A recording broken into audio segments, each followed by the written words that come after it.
దేవునికి స్తోత్రం. మిమ్మల్ని ఈ విధంగా కలుసుకోవడానికి, ఈ విధంగా మీ యొక్క సహవాసంలో నేను కూడా చేరి ఈ విధంగా మీతో కొంత సమయం గడపడానికి, ప్రభుని ఆరాధించడానికి, ఈ విధంగా దేవుని వాక్యం పంచుకోవడానికి మొట్టమొదటిగా దేవుడు నాకు ఇచ్చినటువంటి అవకాశాన్ని బట్టి దేవునికి వందనస్తున్నై ఉన్నాను. అలాగే మరి ఇక్కడ గాడ్స్ గ్రేస్ మినిస్ట్రీస్ నడిపిస్తున్నటువంటి పాస్టర్ బ్రదర్ సుదర్శన్ గారిని బట్టి కూడా దేవునికి వందనం చెల్లిస్తున్నాను. ఆయన ప్రేమపూర్వకంగా నన్ను ఆహ్వానించి ఈ విధంగా వాక్యం పంచుకోవడానికి అవకాశం ఇచ్చినందులకై ఆయన కూడా నేను ఎంతో వందనస్తున్నై ఉన్నాను. ఆ తర్వాత ఇక్కడ ఉన్నటువంటి సహోదరుడు కృపాకర్, అలాగే brother Anil and brother Shekhar, ఇంకా తదితర సహోదరులు, వాళ్ళు కూడా నా పట్ల ఎంతో ప్రేమను చూపించినందులకై వారికి కూడా నేను ఎంతో వందనస్తున్నై ఉన్నాను. ఇక్కడ గ్యాలిలీ చర్చిలో ఉన్నటువంటి సహోదరుడు సందీప్ గారికి కూడా నేనెంతో వందనములు చెల్లిస్తున్నాను. మనం వాక్యములకు వెళ్ళటకు ముందు ఒక చిన్న ప్రార్థన చేసుకొని మనము వాక్యమును ప్రారంభం చేసుకుంటాం. ప్రేమ కలిగిన మా పరలోకపు తండ్రి, పరిశుద్ధమైన దేవ, నమ్మకమైన మా ప్రభువా, యేసుక్రీస్తు మా రక్షకుని పేరిట హృదయపూర్వకమైన స్తుతి ఆరాధనతో, కృతజ్ఞతాస్తుతులతో నీ బిడలముగా నీ పాద సన్నిధిలో ఈ విధముగా మేము చేరి వచ్చి నిన్ను స్తుతించడానికి, నిన్ను ఆరాధించడానికి, నీ వాక్యమును మేము ధ్యానించుకోవడానికి మాకు ఇచ్చిన ఈ శ్రేష్టమైన సమయాన్ని బట్టి మీకు స్తోత్రాలు. ఇక్కడ ప్రభువా, ఇంతవరకు కొనసాగుతూ వచ్చినటువంటి మరి గాడ్స్ గ్రేస్ మినిస్ట్రీస్ని బట్టి మీకు స్తోత్రాలు. ఇక్కడ మరి గ్యాలిలీ ప్రెస్బిటేరియన్ చర్చ్లో ఈ యొక్క మందిర ఆవరణములో ఈ పరిచర్య మరి ప్రారంభించబడి కొనసాగించబడడానికి కూడా ఇంతవరకు నువ్వు చూపిన కృప కొరకై స్తోత్రాలు. సహోదరుడు మరి బ్రదర్ సుదర్శన్ కూడా మీరు ఆశీర్వదించండి, వారి కుటుంబాన్ని కూడా ఆశీర్వదించండి. సిస్టర్ విజయాన్ని కూడా జ్ఞాపకం చేసుకునండి ప్రభువా, ఆమెను ముట్టండి, స్వస్థపరచండి ప్రభువా. తిరిగి మామూలు స్థితికి ఆమె రావడానికి సహాయం చేయండి. అద్భుత కార్యము నీవే జరిగించండి. ఇక ముందు రాబోయేటువంటి దినాల్లో కూడా సహోదరుడు ఏ విధంగా పరిచర్య చేయాలనో, ఎక్కడ పరిచర్య చేయాలనో, ఎటువైపు వెళ్ళాలనో, ఎక్కడ స్థిరపడాలనో సమస్తము నీవే ప్రభువా మరి తనకు బయలుపరిచి ముందుగా, ఆయనకంటే ముందుగా నువ్వు వెళ్ళి మార్గమును సరళము చేసి నీ చిత్తానుసారముగా నడిపించమని ప్రార్థిస్తున్నాం. ఇదిగో తండ్రి, మరి సహోదరుడు రమేష్ కూడా ఇచ్చిన సాక్ష్యం పడి స్తోత్రాలు. తనను కూడా అద్భుతంగా మీరు రక్షించి మరి బాప్తిస్మంలో సాక్ష్యం ఇవ్వడానికి కూడా సహాయం చేసినందుకై వందనాలు. తనను తన భార్యను ఇద్దరిని కూడా ఆశీర్వదించండి. బలమైనటువంటి పాత్రలుగా మరి వారిని కూడా సిద్ధపరిచి వాడుకొనమని ప్రార్థిస్తున్నాం. ఇదిగో తండ్రి, మేము వాక్య ధ్యానంలోకి వెళ్తుండగా ఈ కొద్ది సమయాన్ని మాకెంతో దీవెనకరంగా మీరు చేయండి. నన్ను కూడా ప్రభు అయోగ్యుణ్ణి, ప్రభు నా యొక్క అసమర్థతను, నా యొక్క అయోగ్యతను కూడా నేను ఒప్పుకొనుచున్నాను. దయల తండ్రి, నీవే నీ కృప ద్వారా తండ్రి, నీ యొక్క పరిశుద్ధాత్మ ద్వారా నీవే నన్ను బలపరిచి నీ బిడ్డల యొక్క క్షేమార్థమై, నీ నామ మహిమార్థమై నీవే వాడుకోనమని ప్రార్థిస్తూ, ఇక్కడ మరి చేరి వచ్చిన వారిని మరి ఇంకా దూర ప్రాంతంలో కూడా తండ్రి, డార్మెట్స్లో, అలాగే సింగపూర్లోను, ఇంకా మరి ఇండియాలోను, ఇంకా తదితర ప్రాంతాల్లో కూడా ఎక్కడి నుంచి అయితే మీ బిడ్డలు వింటున్నారో వారిని కూడా మీరు ఆశీర్వదించమని ప్రార్థిస్తూ మీ చేతులకు అప్పచెప్పుకొనొచ్చు. యేసుక్రీస్తు ప్రశస్తమైన నామమున స్తుతించి ప్రార్థించి వేడుకొనుచున్నాము తండ్రి, ఆమేన్. మనం ఇప్పుడు బైబిల్ గ్రంథంలో నుండి మనము ముగ్గురు వ్యక్తులు మనం చూడబోతున్నాం. ఈ ముగ్గురు వ్యక్తుల యొక్క విశిష్టత ఏమిటి అంటే, ఈ ముగ్గురు వ్యక్తులు బెన్యామీను గోత్రంలో నుండి వచ్చిన వారు. ఈ ముగ్గురి జీవితాల యొక్క విశిష్టత ఏమిటి అంటే, ఒకరి జీవితం ఎలాగుంది అంటే, ఆరంభం చాలా బాగుంది, అంతము బాగలేదు. ఇంకొకరి జీవితం ఎలాగుంది అంటే, ఆరంభము బాగలేదు, అంతము ఎంతో బాగుంది. మూడవ వ్యక్తి యొక్క జీవితం యొక్క విశేషం ఏంటంటే, ఆరంభము బాగుంది, అంతము కూడా బాగుంది. చాలా ఇంట్రెస్టింగ్గా ఉంది కదా. ఎవరి వ్యక్తులు కదా.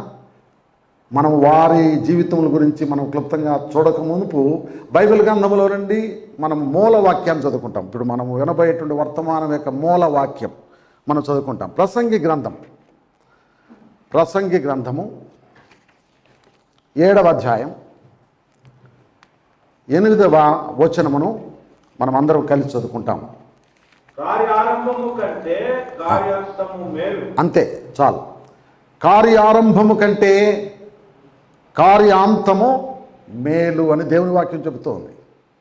ఇంకొక మాట చెప్పాలంటే మన జీవిత ఆరంభము కంటే మన జీవితం యొక్క ముగింపు శ్రేష్టమైనదిగా ఉండాలని దేవుని వాక్యం చెబుతోంది కదా. సో ఇప్పుడు మనము విన్నటువంటి ఈ ముగ్గురు వ్యక్తులు మనం చూసాం కదా, మనం చెప్పుకున్నాం కదా. ఈ ముగ్గురు కూడా బెన్యామీను గోత్రం నుంచి వచ్చిన వారు. వారిలో ఇద్దరు పాత నిబంధన నుండి వచ్చిన వారు, ఒకరు కొత్త నిబంధన నుండి వచ్చినవారు. ఆ మొదటి వ్యక్తి ఎవరు అనంటే చూడండి, రండి. మొదటి సమూయేలు గ్రంథము 9వ అధ్యాయం 21వ వచనం. మొదటి సమూయేలు గ్రంథము 9వ అధ్యాయం 21వ వచనం. ఎవరైనా తీసిన వాళ్ళు సార్.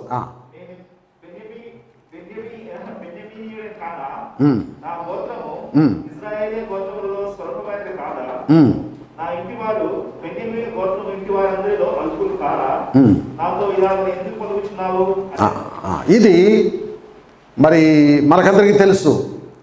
ఎవరు చెప్పిన మాట ఇది? సౌలు. మొట్టమొదటిసారిగా ఆయన సమూయేలును కలుసుకున్నప్పుడు సమూయేలుకు దేవుడు ముందుగానే బయలుపరిచాడు, ఇదిగో నీ దగ్గరికి ఒక వ్యక్తి రాబోతున్నాడు, ఇతడే నా జనులైన ఇశ్రాయేలును ఏలబోతున్నాడు అని ముందుగానే దేవుడు తెలియజేశాడు, దేవుడు తన ప్రవక్తకి. అయితే సౌలు మరి తన గార్ధవంలో తన గాడిదలు తప్పిపోయినప్పుడు ఆ గాడిదలు వెతుక్కుంటూ వచ్చాడు, దైవజనుడి దగ్గరికి వచ్చాడు. దైవజనుడు కలుసుకున్నటువంటి మొట్టమొదటి ఆ గడియలోనే ఆయన చెప్పాడు, సమూయేలు చెప్పాడు, ఏమంటే ఇశ్రాయేలు యొక్క అభీష్టం ఎవరి మీద ఉన్నది? ఇశ్రాయేలు యొక్క అభీష్టము ఎవరి మీద ఉన్నది? నీ మీదను మీ యొక్క కుటుంబం మీదనే కదా అన్నప్పుడు అప్పుడు సౌలు సమూయేలుకి చెప్తున్నాడు ఈ మాట. ఏమంటున్నాడు చూడండి, నేను బెన్యామీనును కానా, నా గోత్రం ఇశ్రాయేలు గోత్రములలో స్వల్పమైనది కాదా?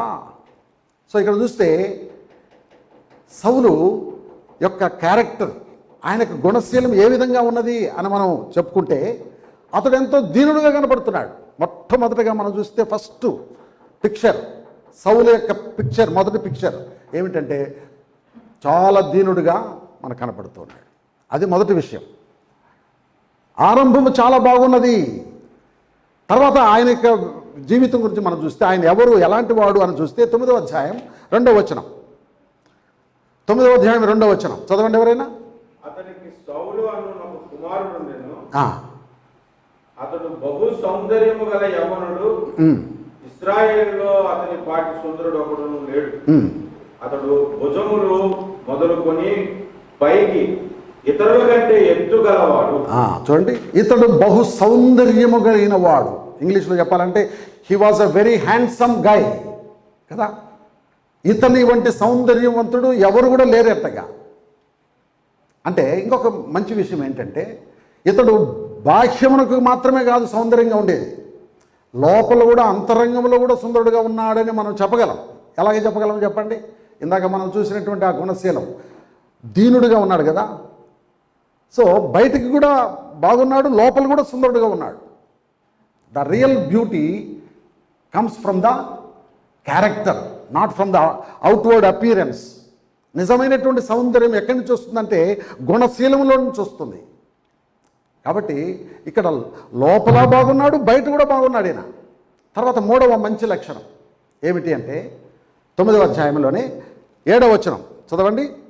అందుకు సౌలు, మనము వెళ్ళిన ఎడల ఆ మనిషికి ఏమి తీసుకొని పోవుదుము? మన సామాగ్రిలో నుండి భోజన పదార్థములు సరిపోయినవి.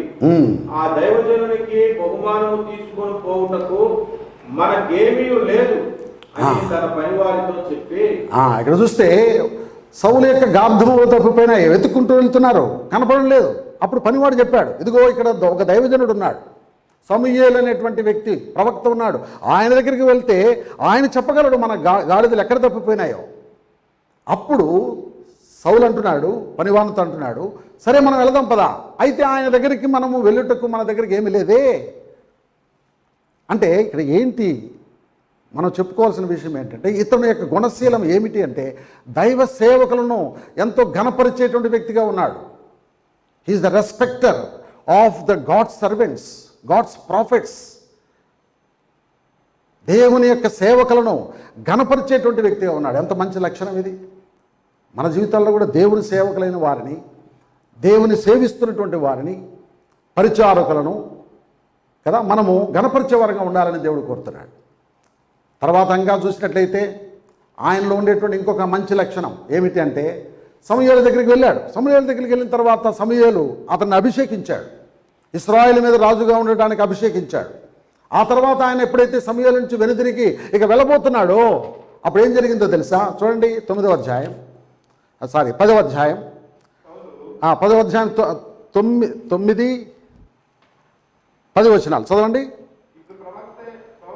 10వ అధ్యాయము 9-10 వచనాలు. అతడు సమూయేలు నుండి వెళ్ళిపోవటకే తిరగగా దేవుడు అతనికి క్రొత్త మనసు అనుగ్రహించను. God gave him a different heart అని ఉంది ఇంగ్లీష్లో. కొత్త మనస్సు అనుగ్రహించను కదా. మనకు కూడా రక్షణ పొందిన తర్వాత మనకు కూడా ఏం చేశాడు ప్రభు? నూతన హృదయం ఇచ్చాడు. అంతకుముందు రోత హృదయం, పాత హృదయం కదా. దేవుడు రోత హృదయం తీసివేసి నూతన హృదయాన్ని ఇచ్చాడు మనకు కూడా. రక్షణ పొందినటువంటి మనకు కూడా అదే అనుభవాన్ని సౌలుకు కూడా దేవుడు అనుగ్రహించాడు కదా. ఆ తర్వాత మనం చూస్తే 10వ వచనం,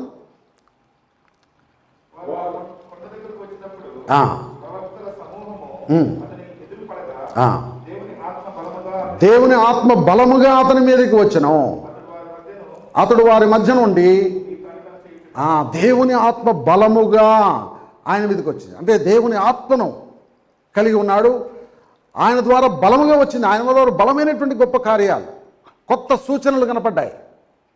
ఇవి సౌలులో ఉన్నటువంటి మంచి లక్షణాలు కదా. ఇతడు దీనుడు, రెండవది ఇతడు సుందరుడు, మూడవది ఇతడు దేవుని సేవలు ఘనపరిచేవాడు, నాలుగవది అతడు క్రొత్త హృదయము కలిగి ఉన్నాడు, తర్వాత దేవుని ఆత్మను కలిగి ఉన్నాడు. ఇటువంటి మంచి లక్షణాలు కలిగినటువంటి వ్యక్తి ఏ విధంగా తయారయ్యాడు తర్వాత మనం చూస్తే, ఇటువంటి వ్యక్తి ఎలాగ మారిపోయాడని మనం చూస్తే రండి. 1 సమూయేలు గ్రంథము 10వ అధ్యాయం, 1 సమూయేలు గ్రంథము 10వ అధ్యాయం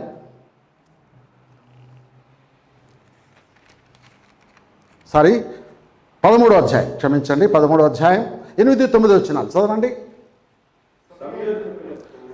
సమూయేలు చెప్పినట్లు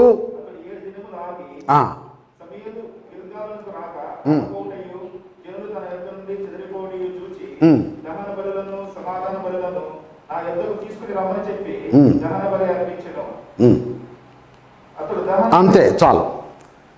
ఇక్కడ చూస్తే సమూయేలు ఏమన్నాడంటే, సమూయేలు నుండి సౌలు తిరిగి వెళ్ళకముందు సమూయేలు ఒక మాట చెప్పాడు. 10వ అధ్యాయం 8వ వచనం ఆ మాట, నీవు వెళ్ళి గిల్గాలునొద్ద వేచి ఉండు, 7 దినములు వేచి ఉండు, నేను వచ్చి దహన బలులను సమాధాన బలులను అర్పిస్తాను అక్కడ. అయితే ఇక్కడ చూస్తే 7 దినములు వేచి ఉన్నాడు సమూయేలు చెప్పినట్టుగా.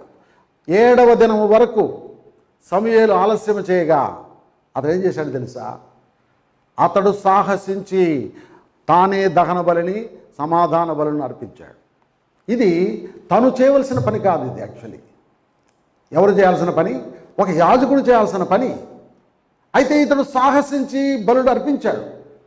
అతడు చేసిన పని చెడ్డది కాదు, మంచి పనే. యుద్ధానికి వెళ్ళకముందు సమాధాన బలులు దహన బలులు అర్పించడం మంచి కార్యమే. అది దేవుని పద్ధతిలో అతడు చేయలేదు. రెండవదిగా చూస్తే అతడు చేయవలసిన పని కాదు. అయితే అతడు ఏమనుకున్నాడంటే, నేను రాజును కదా, నన్ను ఇది కాదని చెప్పగలిగిన వాడెవడు, ఇది నువ్వు చేయవద్దు అని చెప్పగలిగిన వాడెవడు అని చెప్పి సాహసించి బలులను అర్పించాడు. ఇక్కడ చూస్తే అతను ఏ విధంగా మారిపోయాడంటే, మొట్టమొదటగా గర్విష్ఠుగా మారాడు. He became proud. అది మొదటిది. గర్వము అనేటువంటిది పాపములో కల్లా రాజు వంటి పాపం. అది అన్ని పాపాలకు అదే మొట్టమొదటి మూల పాపం. అది సాతానుడు గర్వించే కదా పడద్రోయబడ్డాడు. ప్రతి పాపానికి జనకుడు, ప్రతి అబద్ధమునకు జనకుడు వాడే కదా. మనుషులను పాపంలో పడవేయించింది కూడా వాడే. గర్వం. ఇక్కడ కూడా మొట్టమొదటిగా గర్వం. ఇది సౌలు యొక్క జీవితంలో తన పతనానికి మొదటి కారణం కదా, గర్వం. ఆ తర్వాత ఏమైందో తెలుసా? ఒకసారి పాపం లోనికి ప్రవేశించినట్లయితే పాపము ఇంకొక పాపాన్ని పుట్టిస్తుంది. ఇది పాపము ఊరికే జస్ట్ అట్లా వచ్చి తన పని చేసుకొని వెళ్ళదు. ఏం చేస్తుంది? ఈ పాపం ఏం చేస్తుంది? ఇంకొక పాపాన్ని కంటది. మొట్టమొదటి ఆదాము పాపం చేశాడు, అవిధేయత. అవిధేయుడైన తర్వాత తనకు పుట్టిన కొడుకు ఏమైనాడు? మొట్టమొదటి కొడుకు ఏమైనాడు చెప్పండి? అతడు నరహంతకుడయ్యాడు. చూడండి, పాపం వెంబడి పాపం విస్తరించుకుంటూ వెళ్ళింది. ఒక్క మనుషుల ద్వారా పాపము ద్వారా మరణమును ఎలాగూ ప్రవేశించడం, అలాగే మనుషులందరూ పాపము చేసినందున మరణం అందరికీ సంప్రాప్తమాయను. ఇక్కడ కూడా అలాగే ఉంది పరిస్థితి. సౌలు గర్విష్ఠయ్యాడు. ఆ తర్వాత ఏమైనాడు తెలుసా? చూడండి, 15వ అధ్యాయం 3వ వచనం. త్వరగా రండి. 15వ అధ్యాయం 3వ వచనం.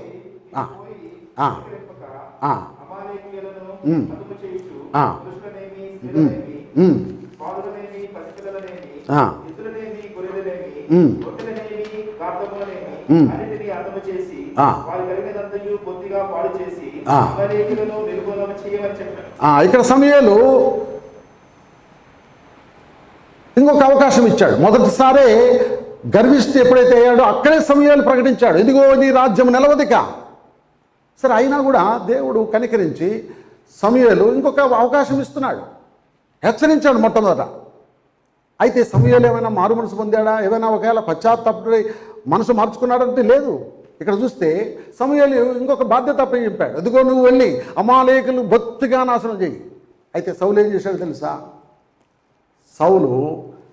సౌలు జనులతో కలుసుకొని ఇద్దరు రాజైనటువంటి అగగను ప్రాణముతో పట్టుకొని తర్వాత మంచి కొవ్వినటువంటి ఎద్దులను గొర్రెలను దేవునికి దహన బలి అర్పించడానికి పక్కన పెట్టారు. వీళ్ళు పశువులనేమి గొర్రెలనేమి ఎడ్లనేమి అందరినీ బొత్తిగా నాశనం చేయమని దేవుడు ఆజ్ఞాపిస్తే ఇతడు పార్షియల్ ఒబీడియన్స్ అనగా పాక్షికమైనటువంటి విధేయతను చూపించాడే కానీ సంపూర్ణమైన విధేయత చూపించలేకపోయాడు. ఇక్కడ చూస్తే రెండవ పొరపాటు, రెండవ తప్పు చేసిన రెండవ తప్పు ఏంటంటే అవిధేయత. మొట్టమొదటి గర్వము, ఆ తర్వాత అవిధేయుడయ్యాడు. ఆ తర్వాత ఏమంటున్నాడు తెలుసా? సమూయేలు దగ్గరికి వచ్చి, ఇదిగో నేను నువ్వు చెప్పిన ఆజ్ఞ నెరవేర్చి తిని అంటున్నాడు. ఆ తర్వాత సమూయేలు అన్నాడు, నువ్వు అవివేకపు పని చేశావు, ఇదిగో నీ రాజ్యం నిలవదు, యెహోవా నిన్ను విసర్జించి ఉన్నాడు. నీకు మారుగా తన హృదయానుసారైనటువంటి ఇంకొక వ్యక్తిని దేవుడు కనుగొని ఉన్నాడు. అప్పటికైనా అప్పటికైనా కొంచెం దేవునికి భయపడి ఏమైనా మారుమనసు పొందా అంటే పొందలేదు. అలాగే కొనసాగాడు ప్రియులారా సౌలు. ఆ తర్వాత ఏమైందో తెలుసా? పాపములో అలాగే మనం కొనసాగినట్లయితే, దేవునికి అవిధేయతలో మనం కూడా అలాగే కొనసాగితే మన పరిస్థితి అలాగే ఉంటుంది. ఆ తర్వాత ఏం జరిగింది తెలుసా? 16వ అధ్యాయం 14వ వచనం. మొదటి సమూయేలు 16వ అధ్యాయం 14వ వచనం చదవండి. యెహోవా ఆత్మ సౌలును విడిచిపోయి, చూసావా? ఆ తర్వాత ఏమైందంటే తెలుసా? యెహోవా యొద్ద నుండి యెహోవా ఆత్మ సౌలును విడిచిపోయి. ఇది ఫస్ట్. ఇంకా వరస్ట్ థింగ్ ఇంకా జరగల. వరస్ట్ థింగ్ స్టార్ట్ అయింది, ఇంకా వరస్ట్ థింగ్ రాలా. 31వ అధ్యాయంకు మనం వెళితే, మొదటి సమూయేలు 16వ అధ్యాయంలో ఉన్నాం. 31వ అధ్యాయంలో సౌలు యొక్క పరిస్థితిని మనం చూస్తే ఇంకా అంత ఘోరమైన స్థితికి ఇంకా రాలా. ఇక్కడ దేవుని ఆత్మ విడిచిపోయెను.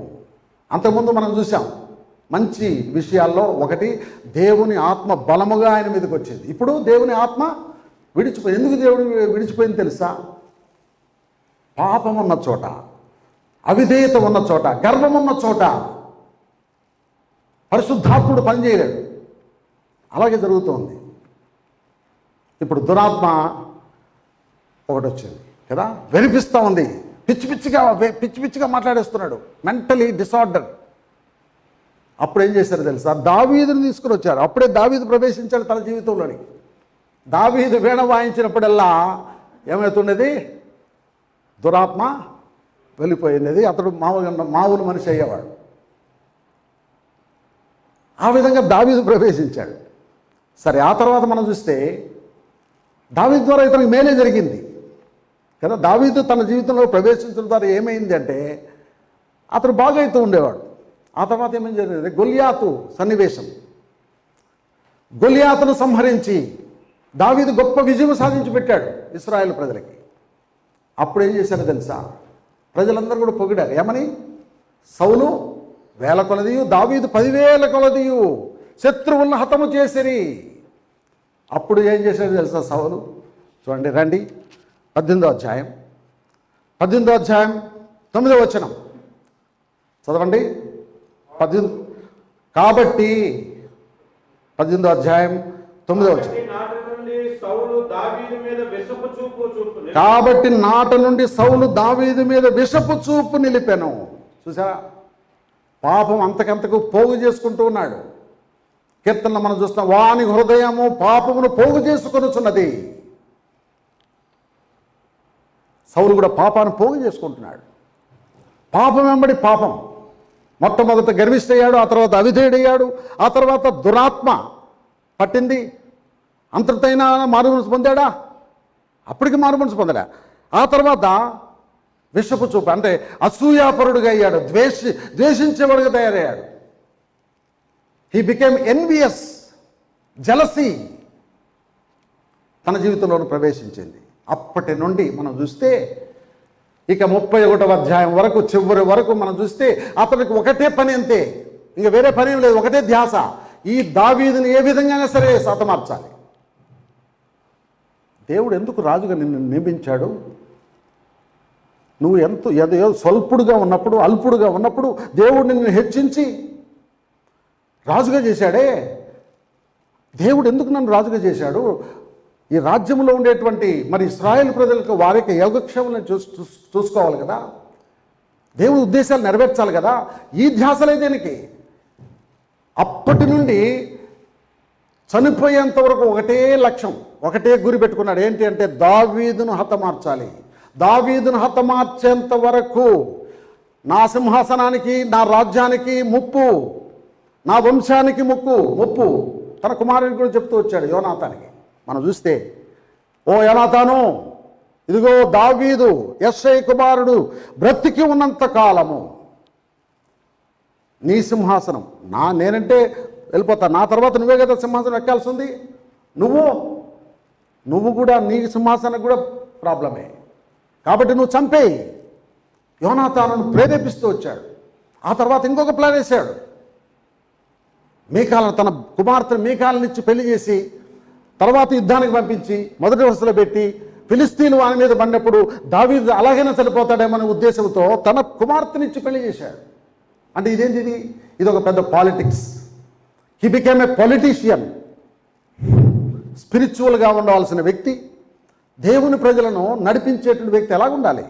మోషే మనం చూడవచ్చు, ఎంత గొప్ప నాయకుడు, ఎంత బ్యూటిఫుల్ నాయకుడు. అలాంటి లక్షణాలు కనపడలే ఈయనకి. ఈయన పొలిటీషియన్గా తయారయ్యాడు.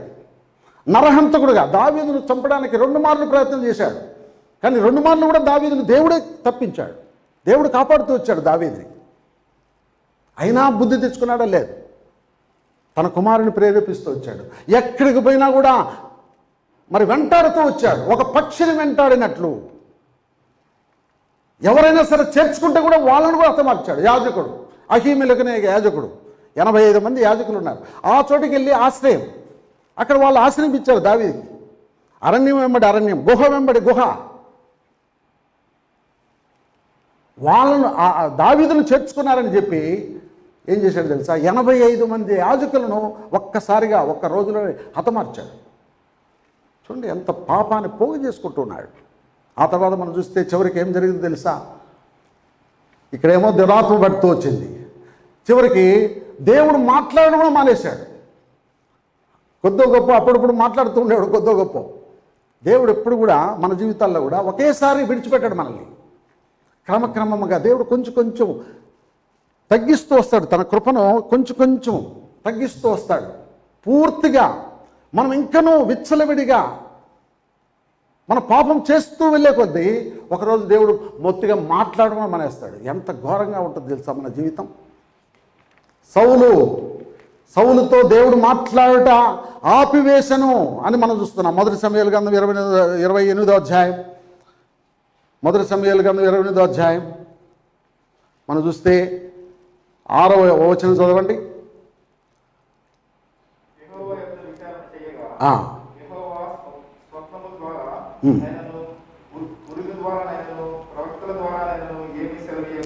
చూసావా, మన జీవితాల్లో కూడా దేవుడు మాట్లాడడం కనుక మొదలు ఆపివేస్తే ఎలా ఉంటుందో ఒకసారి గమనించండి. దేవుడు మాట్లాడకపోతే, దేవుడు నీతో ఉండకపోతే, ఇంతవరకు మన పాటలు పాడాము, అద్భుతమైన పాటలు. అబ్బా, నా హృదయం కరిగిపోయింది బ్రదర్ సుదర్శన్ పాడుతూ ఉంటే.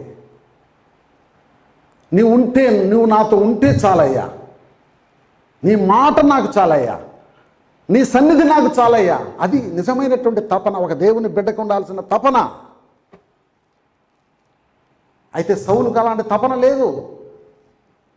దేవుని ఆత్మ విడిచిపోయింది, దురాత్మ పట్టింది, అయినా బుద్ధి రాలా. ఆ తర్వాత దేవుడు ఏం చేశాడు? మాట్లాడకుండా మానేవేశాడు.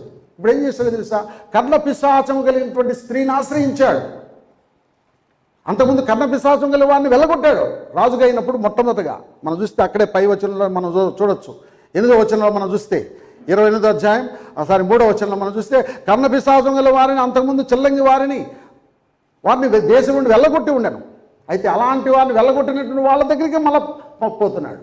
అంటే కుక్క తన వాంతికి తిరిగినట్లు, ఏదైతే వాంతికి చేసుకుంటుంది కుక్క, మరలా వాంతికి నాకినట్లు సౌలు యొక్క పరిస్థితి అంత దిగజారిపోతున్నది చూడండి. ఆ తర్వాత చూస్తే సౌలు యొక్క చివరిగా అతడు తన కత్తి మీద తానే పడి ఆత్మహత్య చేసుకున్నాడు, తన సొంత కత్తి మీద. అందుకే బైబిల్ చెప్తుంది, యేసుప్రభు చెప్పాడు ఆ మాట, కత్తిని పట్టుకున్నవాడు కత్తితోనే నాశనం అవుతాడు.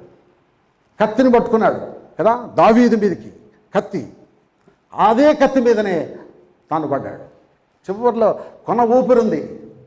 అప్పుడు అమాలేకుడు వచ్చి ఆ కొర ప్రాణం కూడా తీసివేశాడు. ఏ అమాలేకులనైతే అతడు బొత్తిగా చంపకుండా విడిచిపెట్టాడో ఆ అమాలేకుడే వచ్చి అతన్ని చివరి ప్రాణం తీసేశాడు. ఏ పాపమైతే మన జీవితాల్లో మనం విసర్జించకుండా, వదిలిపెట్టకుండా దాన్ని అట్టు పెట్టుకుంటామో, ఏ పాపమునైతే ప్రేమిస్తామో ఆ పాపమే మనల్ని ఏం చేస్తుంది? ఒక రోజున మనల్ని మరణమునకు దారి తీపిస్తుంది సుమా, నిన్ను చంపివేస్తుంది సుమా, నీ పాపము నిన్ను పట్టుకొనును. కాబట్టి ప్రియులారా, మన జీవితం ఆరంభం బాగుండొచ్చు, అంతము బాగుండాలి. అంతము శ్రేష్టమైనదిగా ఉండాలని దేవుని వాక్యం చెప్తుంది. అందుకే బైబిల్ గ్రంథం చెప్తుంది. 1 కొరింథీ 10:12 చదవండి. ఎవరైనా 1 కొరింథీ 10:12 చదవండి త్వరగా. 1 కొరింథీ 10:12 త్వరగా. తాను నిలుచున్నానని తలంచుకున్నవాడు పడకుండానట్లుగా జాగ్రత్తగా చూసుకోవాలి.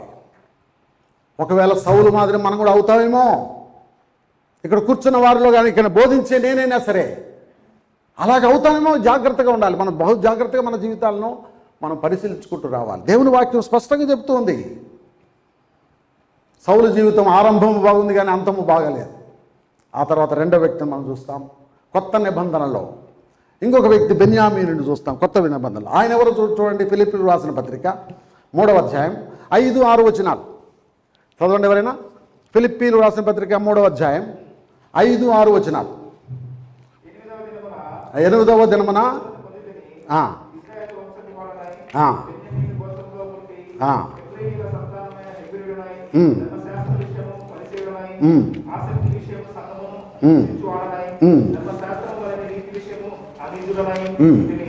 చూసావా, ఇక్కడ చూస్తే అపొస్తలుల పౌలు యొక్క 7-fold బయోడేటా, 7 అంతల బయోడేటా చూస్తున్నాం ఇక్కడ.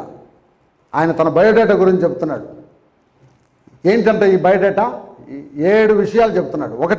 మొట్టమొదటిది నేను 8వ దినమున సున్నతి పొంది నేను ఎవరిని తెలుసా? 8వ దినం ధర్మశాస్త్ర ప్రకారము నేను తూచా తప్పకుండా పాటించిన వాడిని. తర్వాత రెండవది, ఇశ్రాయేలు వంశపు వాడు. నేను మామూలు వంశం కాదు, మాది ఇశ్రాయేలు వంశం నుంచి వచ్చిన వాడిని. మూడవది, బెన్యామీను గోత్రంలో నేను బెన్యామీను గోత్రంలో నుంచి వచ్చిన వాడిని తెలుసా? తర్వాత హెబ్రీయుడనైన బెన్యామీను గోత్రం చెందిన వాడని నేను చెప్పాను కదా, 3 వ్యక్తులు. ఇప్పుడు ఈయన రెండో వ్యక్తి. ఆ తర్వాత 4వది ధర్మశాస్త్ర విషయమై అన్నల్ల 4వది హెబ్రీల బ్రదర్. 3వది బెన్యామీను గోత్రం.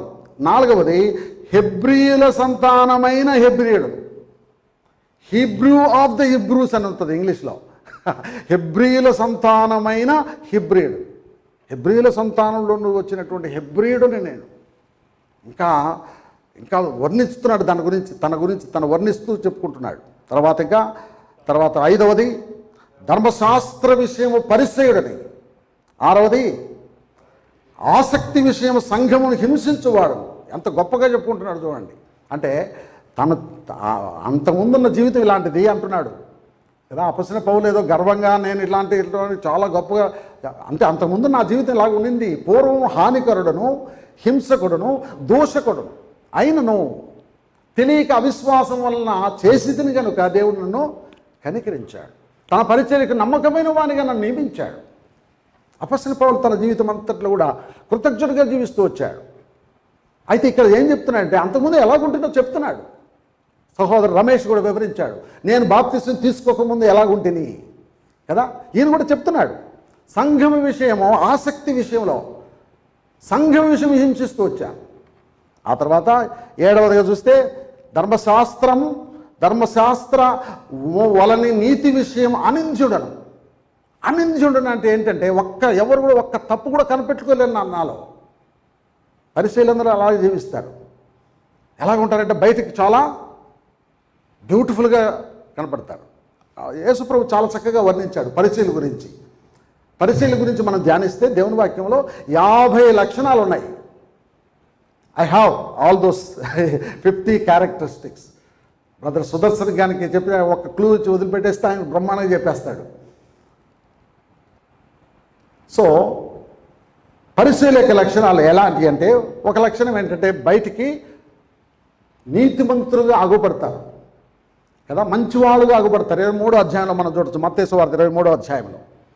వారు చెప్పుదురే కానీ వారు చేయరు. ఇంకొక లక్షణం, వాళ్ళు చెప్తారే కానీ చేయరు. తర్వాత మనుషులకు కనపడవలనని వారి నీతి కార్యములన్నీ కూడా మనుషులు ఎదురు చేస్తారు. ఆ తర్వాత ఇంకా ఎలాంటి లక్షణాలు వాళ్ళు విందులలో అగ్రస్థానం కోరుకుంటారు. కింద కూర్చోమంటే కూర్చోరు. మాది పైపేట, మా హై స్టేజ్లో ఉండాలి, ఇంపార్టెంట్ ప్లేస్లో అక్కడ ఉండాలి. సమాజ మందిరంలోకి ఇట్లాంటి మందిరాలకు వచ్చామనుకో ఎక్కడ కూర్చోవాలి తెలుసా? వాళ్ళు ఆర్డినరీగా ఎక్కడో లాస్ట్లో కూర్చోరు, అగ్రపీఠములు కోరుకుంటారు. అంత హయ్యర్ ప్లేస్, పులిపిటికి పక్కనో దగ్గరలోనో. ఆ తర్వాత సంత వీధులలో ఏం చేస్తారంటే వాళ్ళు చెప్పండి డాష్ సంత వీధులలో వందనములు కోరుకుంటారు. సంత వీధులు వాళ్ళు చెప్పరు వందనాలు, గుర్తుపెట్టుకోండి. వీళ్ళు చెప్పరు praise Lord brother, good morning brother అని వీళ్ళు చెప్పరు. వీళ్ళు చెప్పించుకుంటారు, వీళ్ళు పోతా ఉంటారు అంతే. కొంతమంది చైనీస్ వాళ్ళు మీకు తెలుసో తెలీదో, గుడ్ మార్నింగ్ అంటే వాళ్ళు చెప్పరు గుడ్ మార్నింగ్. మీకు తటస్థిస్తారో లేదు, నేను ఎంతోమందిని చూశాను. మనం చెప్పుకోవాలి కానీ వాళ్ళు చెప్పరు. చాలామంది ఒక్కరు ఇద్దరు కాదు, చాలామంది. మీ జీవితాల్లో మీరు చూసారో లేదు, నేను చూశాను సింగపూర్లో. ఇప్పటికీ నా ఫ్రెండ్స్ కొంతమందికి ఇప్పటికీ చెప్తుంటాను, నేను మూర్ఖుడిని. ఎందుకంటే మనం దేవుని బిడ్డలు, మనకెందుకు ఇవన్నీ అని నేను చెప్తుంటాను. నేను ఉండబట్టలేక గుడ్ మార్నింగ్ అంట, ఏ మొక్కలు కూడా అనరు. వీళ్ళు కూడా అలాంటి వాళ్ళే. పరిచయం వందనములు కోరుకుంటారు కానీ వందనములు చెప్పరు. కొంతమంది మన వాళ్ళలో కూడా పరిచయాలు ఉంటారు, విశ్వాసుల్లో కూడా పరిచయాలు ఉంటారు. వీళ్ళు ఒకరికి ప్రైజ్లాడు చెప్పరు. వాళ్ళు వచ్చి ప్రైజ్లాడు బదరని అక్కడ కూర్చుంటారు. అందరూ వాళ్ళు వచ్చి ప్రైజ్లాడు బదార్ వీళ్ళు చెప్పరు. వీళ్ళు పోయి ప్రైజ్లాడు సిస్టర్, ప్రైజ్లాడు బదార్. నో, అదే నా ప్రభు మనకు నేర్పించింది. ప్రభు మనకు నేర్పించింది అది కాదు. ప్రభు మనకు నేర్పించింది ఏంటంటే, నేను మొదట నిన్ను ప్రేమిస్తున్నా. నువ్వు నన్ను ప్రేమించకపోయినా మొదట నేను నిన్ను ప్రేమిస్తున్నా. Jesus loved us first. That's why we love him కదా. అది ప్రభు నేర్పి వాళ్ళు ఇతరులు ప్రేమించినా ప్రేమించకపోయినా నువ్వు ప్రేమించు. అది ప్రభు మనకు నేర్పించిన బోధ. నేను ప్రభు యొక్క చిత్తానుసారంగా మనం నడుచుకోవాలి. పరిచయులు అలా జీవించారు.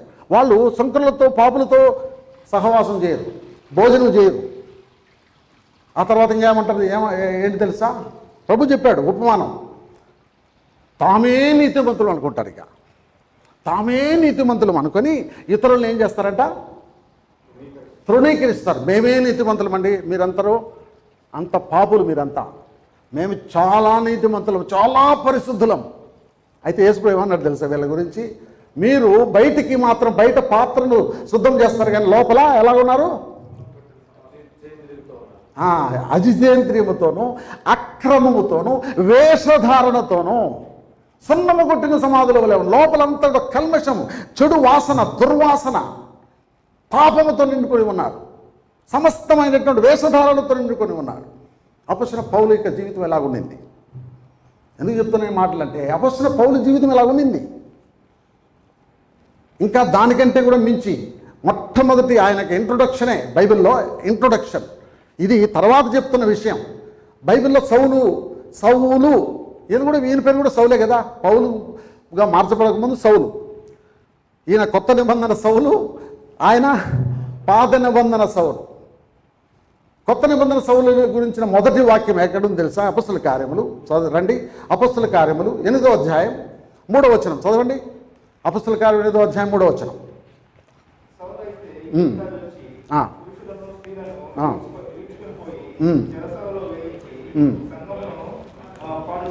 ఇది ఫస్ట్ సౌలు గురించినటువంటి ఫస్ట్ పరిచయమైనటువంటి ఫస్ట్ మాట. సౌలైతే ఇంటింటాజొచ్చి కదా స్త్రీలను పురుషులను ఈడ్చుకొని పోవచ్చు కదా, చెరసాలలో వేయిస్తూ ఉండెను, సంఘమును పాడు చేయుచుండెను కదా, దేవుని ప్రజలను హింసిస్తూ ఉండెను. ఇతడు ఎలాంటి కంకణ కట్టుకున్నాడు తెలుసా? ఇతడు ఒక టెర్రరిస్టే. ఇప్పట్లో మనం టెర్రరిస్టులు ఉన్నారు, కొంతమంది ఇస్లామిక్ టెర్రరిస్టులు ఉన్నారు. హిందువులో కూడా ఇంకా ఎక్కువగా చెలరేగుతున్నారు. ఇప్పుడు ఇండియాలో ఇంకా ఎక్కువ చెలరేగుతున్నారు. వాళ్ళ కంకణం ఏం కట్టుకున్నారంటే హిందూ మతమే ఉండాలి, ఇంకా వేరే ఏ మతస్థులు ఉండకూడదు. క్రైస్తవ మతస్థులను సర్వనాశనం చేయాలి, బొత్తిగా తుడిచివేయాలి. మహమ్మదీ ఇస్లాం మతాన్ని కూడా తుడిచివేయాలి, ఒక్క హిందూ మతమే ఉండాలి అని కంకణం కట్టుకున్న వాళ్ళు ఉన్నారు. అపొస్తలుడైన పౌలు కూడా అలాగే కంకణం కట్టుకున్నాడు. ఆయన ఏంటంటే క్రైస్తవ ఉద్యమము అనేటువంటిది ప్రారంభమైంది. ఎప్పటి నుంచి? యేసుప్రభు పునరుద్ధానుడైన తర్వాత పెంతెకోస్తు దినము నుండి పేతురు ద్వారా ప్రసంగం 3000 మంది రక్షించబడి అక్కడి నుంచి స్టార్ట్ అయింది అది ఉద్యమం.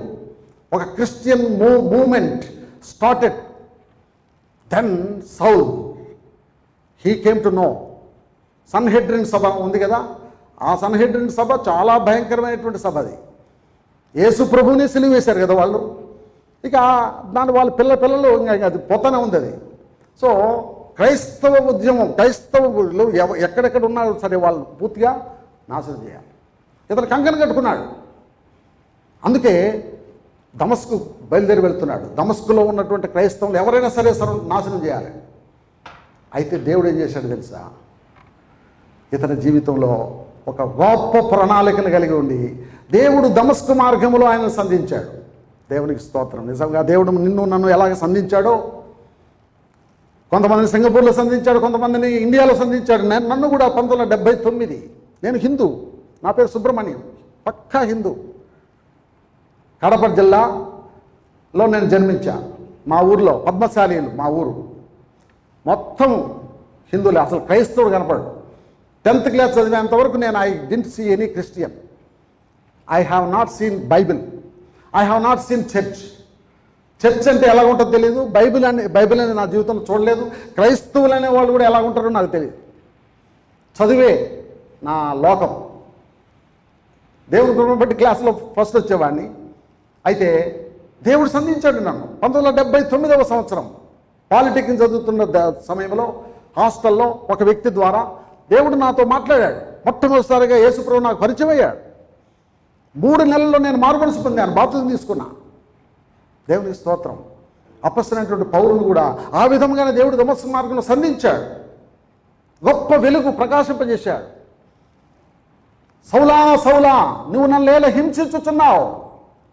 ఎవరు ప్రభువా నీవు హింసించుచున్న యేసుని? అక్కడే కింద పడిపోయాడు సౌలు. అక్కడే పశ్చాత్తాపడి మారు మనసు పొందాడు.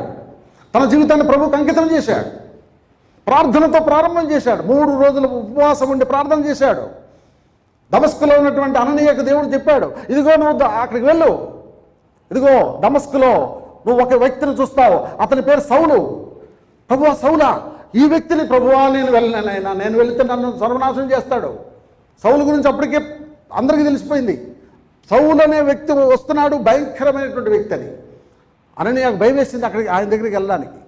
అయితే ప్రభు అన్నాడు, ఇదిగో అతను ప్రార్థన చేయించున్నాడు, వెళ్ళి అతనికి బాప్తిస్మం, అతని మీద హస్త నిక్షేపణం చేసి అతన్ని సపరేట్ చేయి.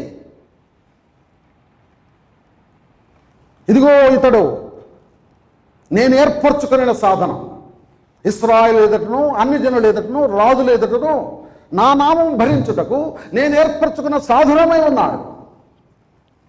నిజముగా సౌలు జీవితాన్ని దేవుడు అకస్మాత్తుగా అద్భుతమైనటువంటి విధానంలో దేవుడు మార్చివేశాడు. అప్పటి నుండి మనం చూసినట్లయితే అపొస్తలుల కార్యములు చూడండి, 2వ అధ్యాయం, ఆ మాట చదువుతాం. అపొస్తలుల కార్యములు 9వ అధ్యాయం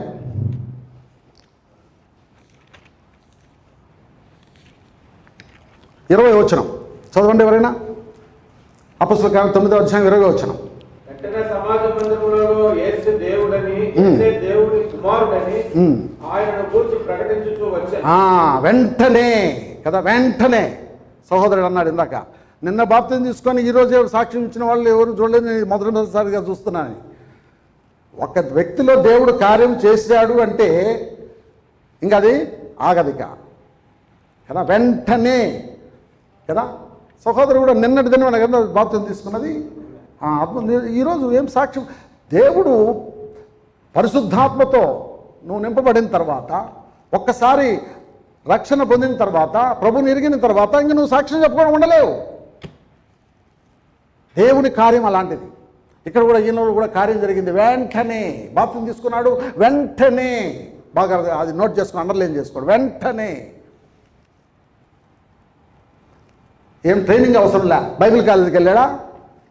ట్రినిటీ బైబిల్ కాలేజ్ సింగపూర్, ఒక వేదాంత విద్య అభ్యసించి ఆ తర్వాత పాస్టర్గా నియమించబడుతుంటారు. కానీ అట్లా లేదు బైబిల్లో. వెంటనే ఎవరు నేర్పించారని? పరిశుద్ధాత్ముడు ప్రేరేపిస్తున్నాడు, నువ్వు వెళ్ళి సువార్తను ప్రకటించు. అప్పటి నుండి తన జీవితం చివరి వరకు కూడా సువార్తకు అపొస్తలుడయ్యాడు ఆయన. He became apostle of gospel, apostle to Gentiles. అన్య జనులకు అపొస్తలుడయ్యాడు. సువార్త మర్మమును వివరించిన వ్యక్తి ఈ వ్యక్తే. 4 సువార్తలు రాశారు శిష్యులు. ఈయన వివరించినట్టుగా ఎవరిని వివరించారు సువార్త గురించి? వాళ్ళు టెక్స్ట్ బుక్ లాగానే రాసేశారు అంతే. అయితే ఈయన వివరించాడు సువార్త మర్మం అంటే ఏమిటో, సిలువ వేయబడినటువంటి యేసు అంటే ఎవరో, సువార్త యొక్క ఆ యొక్క దర్శనం అంటే ఏమిటో, సువార్త మర్మం ఏమిటో, ఎందుకు సిలువలో యేసు ప్రభు చనిపోయాడో దానిని వివరించినటువంటి వ్యక్తి అపొస్తలుడైన పౌలు. ఇదిగో నేను సువార్త, ఏ సువార్తకైతే శత్రువుడుగా ఉన్నాడో ఆ సువార్తకు ఏమైనాడు? పరిచారకుడయ్యాడు. ఇదిగో నేను సువార్తను గురించి సిగ్గుపడువాడునుగా. రోమా 1:16 1 కొరింథీ 9:16 అంటాడు, అయ్యో నేను సువార్తను ప్రకటించకపోయినాడని నాకు శ్రమ. ఎంతమంది రక్షణ పొందారు, ఎన్ని సంఘాలు స్థాపించబడ్డాయి, ఈయన ద్వారా ఎన్ని అద్భుతాలు జరిగాయి. దేవుడు ఆయనకు అనేక విశేషమైనటువంటి ప్రత్యక్షతలు ఇచ్చాడు. విశేషమైన ప్రత్యక్షతలు, నాకు కలిగిన ప్రత్యక్షలు విశేషముగా ఉన్నందున. ఎందుకు? దీనుడయ్యాడు. అపొస్తలుడైన పౌలు గర్విష్ఠుగా ఉన్నటువంటి ఆయన దీనుడయ్యాడు. కాబట్టి దేవుడు ఆయన కృపనిచ్చాడు కదా, దీనులకు కృప అనుగ్రహించను కదా దేవుడు. ఆయన ఎంత తగ్గించుకున్నాడంటే, నేను అపొస్తలులందరి లెక్కలో తక్కువ వాడిని. Actually is the very very great apostle. అపొస్తలులందరికంటే తక్కువ వాడిని. ఇదిగో నేను అయోగ్యుడిగా, అసలు అపొస్తలులను అనబడటం కూడా నేను యోగ్యుడుగా. ఎందుకంటే అంతకుముందు ఎలాంటి వాడిని నేను? పూర్వం నేను హానికరుణ్ణి, హింసకుణ్ణి, దూషకుణ్ణి. అలాంటి నన్ను అపొస్తలుగా నేను నియమించబడడానికి యోగ్యుడినా? నేను యోగ్యుని కాను నేను. మన జీవితాల్లో కూడా ఎప్పుడైతే మనం యోగ్యులము కాదని అంటామో అప్పుడే దేవుడు ఏమంటాడు, నువ్వు యోగ్యుడివి అంటాడు. నువ్వు ఒకవేళ నేను యోగ్యుడిని, నేను చాలా యోగ్యుడిని అంటే దేవుడు ఏమంటాడు, నువ్వు నాకు పనికిరావు అంటాడు.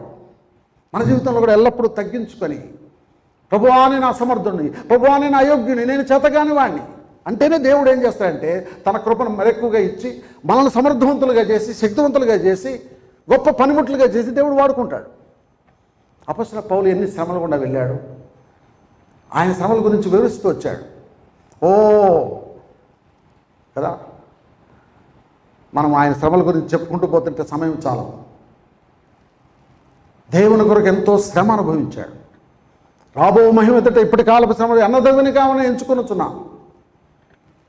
అపొస్తలుడైనటువంటి పౌలు ఛాలెంజ్ చేశాడు. ఒక మాట ఎవరు చెప్పలే ఆ మాట. నేను క్రీస్తుని పోలి నడుచుకున్న ప్రకారము మీరును నన్ను పోలి నడుచుకుని ఎవరు చెప్పగలిగారు? ఇతని జీవితం ఎలాగా మారిపోయింది, ఎంతగా మారిపోయింది మనం ఊహించినామంటే అసలు ఊహకు అందంగా ఉంది. ఆయన ఒకే ఒక గురి, నేను క్రీస్తును సంపాదించుకోవాలి, ఎలాగైనా సరే నేను క్రీస్తును సంపాదించుకోవాలి. యేసుక్రీస్తుని గురించిన అతి శ్రేష్టమైన జ్ఞానం నేను కలిగి ఉండాలి. ఆ యొక్క క్రీస్తు యొక్క మహదైశ్వర్యం చెప్పనసక్యముగానే ఆయన యొక్క ఐశ్వర్యం ఏమిటో నేను వాటి గురించి ఎరగాలి. నేను ఆయనను, ఆయన పునరుద్ధాన బలం ఏంటో ఎరగాలి. నేను ఆయనను, ఆయన పునరుద్ధాన బలం కదా. నేను క్రీస్తుని గురించి, క్రీస్తు యొక్క అతి శ్రేష్టమైన జ్ఞానము నిమిత్తము సమస్తము పెంటగా ఎంచుకొనుచున్నా. ఇదంతా పెంట. ఈ 7-fold బయోడేటా ఉంది చూడు, ఇదంతా నా నథింగ్, వేస్ట్. సర్టిఫికెట్ కూడా కాల్చి చింపేసి ఉంటాడేమో. ఈ సర్టిఫికెట్ వేస్ట్. ఇదంతా కూడా నథింగ్ బిఫోర్ క్రైస్ట్. క్రీస్తును కలిగి ఉంటే చాలు. నేను మీ మధ్యలో సెలవు వేయబడిన యేసును తప్ప ఇక ఎవరిని కూడా ఎరగకుందని నిశ్చయించుకుంటుని. చివరిలో ఏమన్నాడు తెలుసా? చివరిలో ఎలాగ ముగించాడు తెలుసా తన జీవితం? చూడండి, రండి 2వ తిమోతి 4వ అధ్యాయం, 2వ తిమోతి 4వ అధ్యాయం 7వ వచనం. ఇతని జీవితం ఎలాగ ముగించాడు చూడండి. మంచి పోరాటము పోరాడి తిని, నా పరుగు కడముట్టించి తిని, విశ్వాసమును కాపాడుకుంటే. చూసాం, మంచి పోరాటము పోరాడి తిని, తర్వాత నా పరుగు కడ ముట్టించి తిని, నా విశ్వాసమును కాపాడి. ఎంత బ్యూటిఫుల్ టెస్ట్ మనీ ఇది అపొస్తలుడైన పౌలు యొక్క జీవిత సారాంశం. తన జీవితం సరిగా లేదు, ఆరంభం అంతం శ్రేష్టమైనదిగా ముగించాడు. బైబిల్ చెబుతుంది కార్యారంభము కంటే కార్యాంతము మేలు. జీవిత ఆరంభం ఎలాగున్నా సరే జీవిత అంతము బాగుండాలి. మనం ప్రేమైనటువంటి స్నేహితుడా, ప్రేమైనటువంటి సహోదరుడా, నువ్వు ఎక్కడ ఉన్నా సరే నీ జీవితంలో కూడా నువ్వు కూడా అపొస్తలుడైన పౌలు వలే, సౌలు వలే నీ జీవితం కూడా అలాగున్నట్లయితే నువ్వు ఎంత ఘోర పాపాత్ముడైనా సరే, ఎంత చెడిపోయిన వాడమైనా సరే, ఎంత నీచుడమైనా సరే యేసుక్రీస్తు ప్రభు నీ జీవితం మార్చగలడు. నువ్వు ఎంత పాపమైనా సరే యేసు ప్రభు నిన్ను ప్రేమిస్తున్నాడు. ఆయన నీ కొరకు సిలువలో మరణించాడు. నీ పాపములన్నీ కూడా ఆయన భరించాడు. రక్తము కార్చి చనిపోయి సమాధి చేయబడి తిరిగి లేచాడు. ఈరోజు నిన్ను కూడా పిలుస్తున్నాడు. ప్రయాసపడి భారం మోసుకున్న సమస్త జనులారా నా యొద్దకు రండి, నేను మీకు విశ్రాంతి కలుగు చేస్తాను. ఇదిగో నీ యొక్క చెడిపోయినటువంటి నీ జీవితాన్ని బాగు చేస్తాను. నీ రాతి హృదయాన్ని తీసివేసి మాంస హృదయాన్ని ఇస్తాను. నీ పాత హృదయం, రోత హృదయం తీసివేసి నూతన హృదయం ఇస్తాను నీకు. సౌలు పౌలుగా ఎలా మార్చానో నేను కూడా నేను మారుస్తాను, రమ్మని పిలుస్తున్నాడు. నువ్వు రక్షణ పొందితేనే కానీ, నువ్వు మారు మనసు పొందితేనే కానీ, నీ జీవితం మార్చబడితేనే కానీ నువ్వు పరలోక రాజ్యం ప్రవేశించలేవు సుమా. నీ పాపంలో అలాగే నువ్వు కొనసాగినట్లయితే పాపం వల్ల వచ్చు జీతం మరణము. అయితే దేవుని కృపావరము ప్రభు అయిన యేసుక్రీస్తునందు నిత్య జీవం. రండి 3వ వ్యక్తిని చూసుకొని మనం ముగిస్తాం. 3వ వ్యక్తి కూడా బెన్యామీను గోత్రం నుండి వచ్చిన వాడు. ఈ వ్యక్తి ఎవరో తెలుసా? చూడండి, రండి ఎస్తేరు గ్రంథం 2వ అధ్యాయం. ఎస్తేరు గ్రంథం 2వ అధ్యాయం 5-6 వచనాలు చదవండి. ఎస్తేరు గ్రంథము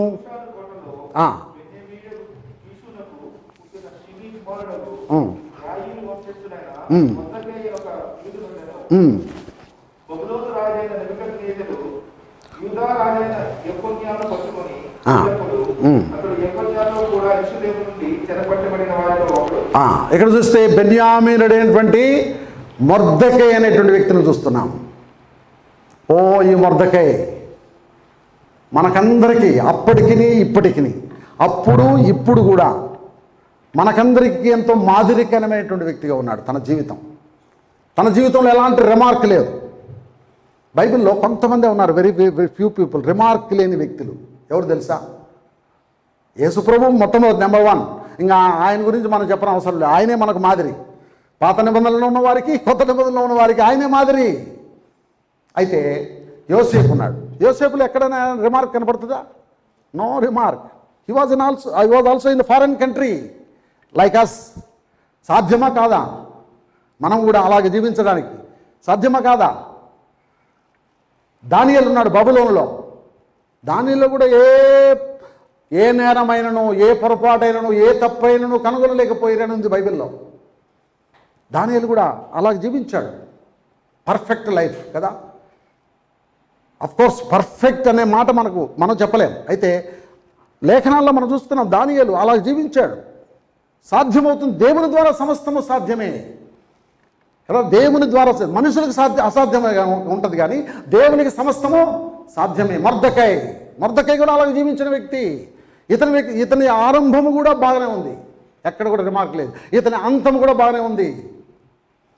ఇతడు బబులోనికి కూడా మరి నెబుకద్నెజరు కాలంలో చెరగా కొనుగోబడిన వారిలో ఒకడు. షూషను కోటలో ఒక ద్వారపాలకుడుగా పనిచేస్తున్నాడు, గేట్ కీపర్గా పనిచేస్తున్నాడు షూషను కోటలో. ఇతనిలో ఉండేటువంటి ఒక మంచి లక్షణాలు ఏంటంటే తెలుసా? త్వరగా చూద్దాం రండి. 7వ వచనంలో మనం చూస్తే, తన పిన తండ్రి కుమార్తె అయిన హదస్సా అను ఎస్తేరు తల్లిదండ్రులు లేనిదై ఉండగా అతడు ఆమెను పెంచుకొనెను. ఆమె అందమైన రూపము చూసావా? తల్లిదండ్రులు లేని సమయంలో ఏం చేశాడంట? పెంచుకున్నాడు. అంటే ఈయన ఎలాంటి వ్యక్తి? కనికరము, దయ, ప్రేమ, వాత్సల్యత కలిగినటువంటి ఒక తండ్రిగా కనపడుతున్నాడు. ఇతడు ఒక మంచి సంరక్షకుడుగా కనపడుతున్నాడు. హీస్ అ గార్డియన్ కదా. కొంతమంది గార్డియన్ అని పిలుస్తుంటారు. తల్లిదండ్రులు లేక గార్డియన్ అని, తల్లిదండ్రులు లేక సంరక్షకుడు. ఇతడు ఒక మంచి సంరక్షకుడు కదా. మంచి ప్రేమ కలిగిన వాడు, వాత్సల్యత కలిగిన వాడు, దయా దాక్షిణ్యం కలిగిన వాడు. దేవుని బిడ్డలమైన మనం కూడా ఇలాగ ఉండాలని దేవుడు కోరుతున్నాడు. ప్రేమ, వాత్సల్యత, దయ, దాక్షిణ్యము, కృప, ఇవన్నీ కూడా Christian icons of a Christian. ఒక క్రైస్తవుని యొక్క చిహ్నాలుగా ఉండాలి. యేసుప్రభు అన్నాడు, మీ పరలోకపు తండ్రి కనికరం గల వారే ఉన్నట్టు మీరును కనికరము గల వారే ఉండండి. మన పరలోకపు తండ్రి కనికరం కలిగిన వాడు, దయ కలిగిన వాడు, ఆయన దీర్ఘశాంత కలిగిన వాడు, ప్రేమ కలిగిన వాడు. నేను కూడా అలాంటి లక్షణాలు కలిగి ఉండాలని దేవుడు కోరుతున్నాడు. ఈ యొక్క మొర్దెకై కూడా అలాంటి లక్షణాలు కలిగినటువంటి వ్యక్తి. భయభక్తులతో పెంచాడు ఎస్తేరు కదా. దేవుడు ఎస్తేరు పట్ల దయ చూపించాడు. మొర్దెకై ప్రార్థన ఆలకించాడు. దేవుడు ఆమెను అధికంగా హెచ్చించాడు. ఆ యొక్క అందాల రాణి పోటీ కదా, ఆ రాజు నిర్వహించినప్పుడు దేవుడు అకస్మాత్తుగా దేవుడు రాజునకు ఆమె పట్ల అనుగ్రహం పుట్టించి ఆమెను రాణిగా దేవుడు చేశాడు. ఎంత గొప్ప విషయం ఇది. He was proud of Esther. అలాంటి వ్యక్తి అక్కడ ద్వారపాలకుడుగా చేస్తున్నాడు, గేట్ కీపర్. అక్కడ చేస్తున్నప్పుడు కూడా ఎంతో నమ్మకంగా చేశాడు. He was a very faithful, loyal gate keeper. ఎలాగా తెలుసా? ఒకసారి రాజుకు సంబంధించినటువంటి 2 షండులు కోపగ్రస్తులై రాజును చంపివేయాలని ప్లాన్ చేస్తూ ఉన్నారు. ఆ కుట్ర విషయము ఇతనికి తెలిసింది. ఇతను ఏం చేశాడు తెలుసా? ఎస్తేరు ద్వారా రాజుకు సమాచారం పంపించాడు. రాజు విచారణ చేసినప్పుడు ఆ సంగతి నిజమని తేలింది. ఆ 2 వ్యక్తులను రాజు ఉరి తీయించాడు. రాజునికి ఎంతో గొప్ప మేలు చేశాడు ఈయన కదా. రాజభక్తి కలిగిన వాడు. లాయల్ అంటే ఏంటంటే రాజభక్తి కలిగిన వాడు, రాజు పట్ల విశ్వాసం కలిగిన వాడు కదా. రాజద్రోహి కాదు ఈయన, రాజులకు ఉపకారం చేసినటువంటి వాడు. నేను కూడా అలా ఉండాలని దేవుడు కోరుతున్నాడు. మనం పనిచేసే స్థలాల్లో మనం కూడా దాసులమే. We are not bosses. I don't think here anybody like బాసుల్లాగా ఉన్నారని అనుకోను. అందరూ we are all employees. But we should be faithful to our companies, to our bosses కదా. అదే బైబిల్ కింద చెప్తూ ఉంది. మొర్దెకై అలా జీవించాడు. అయితే బహుమానం లేదు రాజు. అయినా బహుమానం ఆశించాడా? No, he was waiting. దేవుడు దయ తెలిస్తే నాకు ఇస్తాడులే అనుకున్నాడు. దేవుడు పర్పస్లీ ఆ బహుమానం ఇవ్వకుండా ఆపేశాడు. ఎందుకంటే దేవుడికి ఒక ప్లాన్ ఉంది. సమస్తము ఆయన తన చిత్తానుసారముగా జరిగించుచున్నాడు. He is controlling the times and seasons. దేవుడు కాలములను సమయములను తన స్వాధీనమందు ఉంచుకొని ఉన్నాడు. తగిన కాలమందు కదా, తగిన కాలమందు దేవుడు తగిన కాలమందు మిమ్మల్ని హెచ్చించినట్లు ఆయన బలిష్టమైన చేతుల కింద దీన మనస్కులై ఉండండి. మొర్దెకై కూడా దీనమైనటువంటి వ్యక్తి. ఆ తర్వాత మనం చూస్తే హఠాత్తుగా హామాను అనేటువంటి ఒక వ్యక్తి సన్నివేశంలోకి వచ్చాడు. హఠాత్తుగా ఏ కారణం చేతనో ఏమో తెలియదు, రాజు హఠాత్తుగా ఇతనిని ప్రధానమంత్రిగా హెచ్చించాడు. Everything will be done in the plan of God. Whatever happens in our lifes, everything according to his plan జరుగుతుంది దేవుని బిడ్డల జీవితాల్లో. బాగా అర్థం చేసుకోండి. రోమా 8:28, దేవుని ప్రేమించు వారికి అనగా తన సంకల్పము చొప్పున పిలువబడిన వారికి మేలు కలుగుటకై సమస్తము సమకూడి జరుగుతున్నవని ఎరుగు. రోమా 8:28 అక్షరానుసారం నెరవేరింది మొర్దెకై జీవితంలో. హామాను హఠాత్తుగా ప్రధానమంత్రి నియమించబడ్డాడు. అందరూ ఆయన శోషణ కోటలో నుంచి బయటకు వస్తున్నప్పుడు, లోపలికి వెళ్తున్నప్పుడు అందరూ సేవకులందరూ కూడా, దాసులందరూ కూడా, గేట్ కీపర్స్ అందరూ కూడా ఆయనకు పాదాభివందనం చేస్తున్నారు. కానీ ఒక్కడు మొత్తము వంగడంలే. అందరూ వంగుతున్నారు కానీ ఒక్కడు వంగడంలే. ఏమిటిది, ఎందుకు నువ్వు వంగడం లేదు అని విచారిస్తే ఆయన ఏమన్నాడు తెలుసా? ఆయన ఏం జవాబిచ్చాడు తెలుసా? చూడండి, ఎస్తేరుగా ఒక మాట చదువుతాం. చూడండి, ఇంకా మంచి మాటలు ఉన్నాయి. 6వ అధ్యాయం 4వ వచనం చివరి మాట.